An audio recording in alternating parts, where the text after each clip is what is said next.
Next question says, I've my first IPF rules meet coming up. I was wondering if you have any tips for the 2 hour weigh-in and rehydration. This is my first time cutting down to 83 kilos. I normally walk around at 200 to 205, and I'm fairly lean by powerlifting standards, maybe 12 to 14%. I figured I'd give it a shot, and if I don't make it, I'll compete in the class above. Uh, I'm kind of in that in between stage where maybe I should gain some weight. I don't think I would have had an issue hitting it if I had started earlier, but December kind of jumped on me last minute. Um, Tips for competing under a 2 hour weigh-in.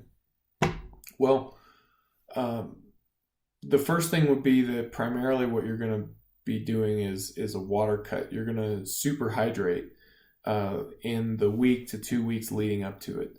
So you want to get your water intake really, really high, like 2 gallons a day. Now that flexes a bit depending on how much you're used to drinking. For me personally, I'm not used to drinking all that much. So when I get to, a gallon and a quarter or a gallon and a half a day, I'm peeing every 15 minutes.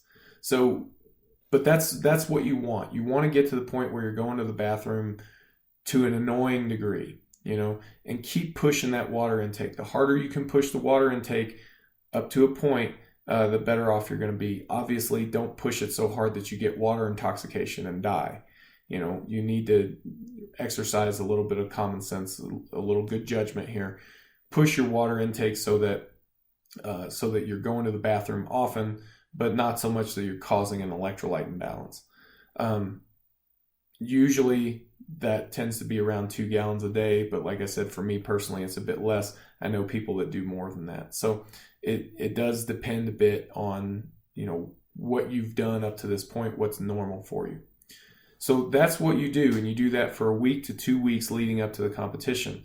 And then you're still doing your normal dieting, and you need to get down to within, I would say, 2 pounds, 3 pounds of your weight, your target weight.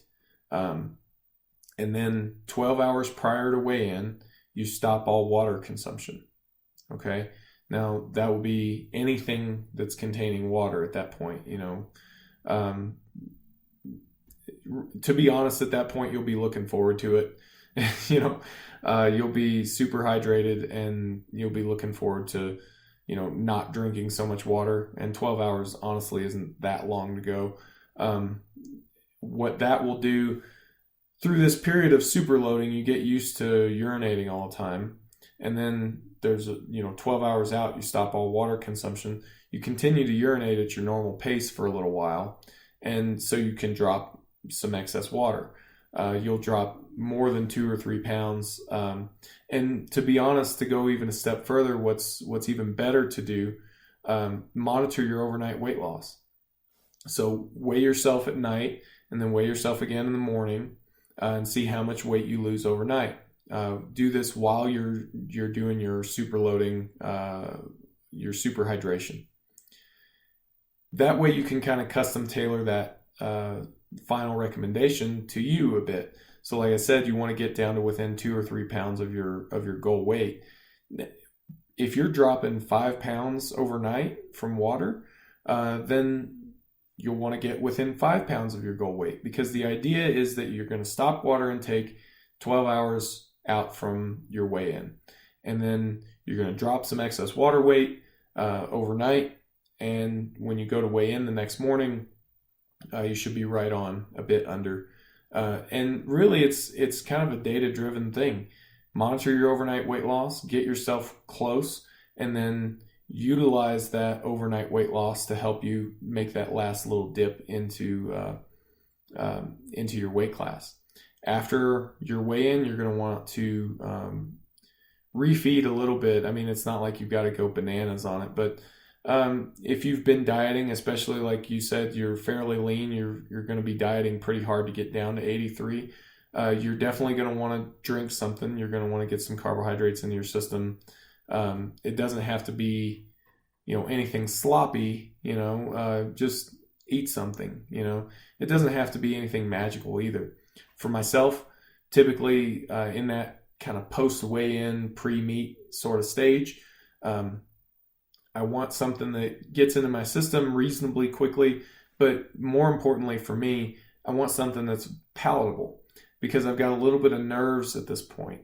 I'm a little bit nervous, a little bit anxious to get started, but you're sitting around waiting and it's uncomfortable, and I don't feel like eating. For me, I don't want to eat in that stage, so I get something that's really easy to eat. So for me, I use peanut butter and jelly. It's not that there's anything magical about peanut butter and jelly, it's just that it's easy to eat. So you'll want to consider some things like that, but kind of those are some tips and tricks on making this 2-hour weigh-in. Good luck. Let me know if I can clarify anything for you.